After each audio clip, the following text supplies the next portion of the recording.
Gypsy moth egg masses are breaking open. The city of Grand Rapids saw a peak population last year, and now they're taking a new approach before the invasive insects gobble up more trees. Grand Rapids officials are inviting you to a first-of-its-kind training event this week.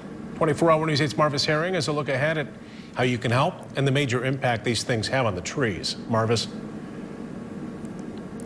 Marley and Brian, good evening. Gypsy moths often lay their eggs in crevices of trees just like this one all over the tree. Oftentimes those eggs hatch, they crawl to the top and eat that canopy of leaves. Some trees never bounce back. It's not uncommon for gypsy moth to lay eggs anywhere. So it could be underneath a car, it could be underneath your camper. Not even Oak Grove Cemetery off Kalamazoo Avenue is off limits. So I'll just hold that cup underneath the egg mass and I just scrape it off.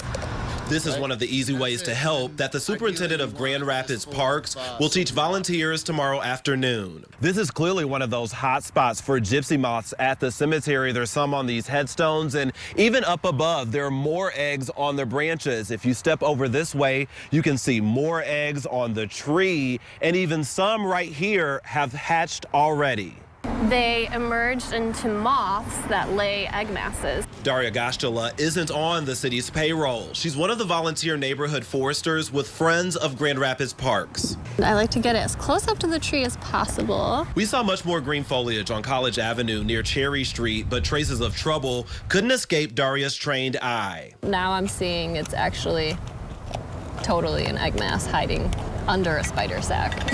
No matter what part of town you live on, the goal is to remove these tiny incubators before these pests make it to the top. You may better recognize this photo of a full-grown gypsy moth caterpillar. They feast on leaves, especially oak trees. Some tree species die as a result. And after I'm done, I like to just shake it up so they're for sure submerged in that soapy water. The soapy water is key, killing the larva after 2 days. The egg masses float, but the larvae sink. I'm told tomorrow's training event aims to highlight how everyone can help. One person, I mean, this took me less than a minute, and I've scraped off, hundreds of egg masses. And if I had not done that myself, then they would be defoliating this honey locust right here.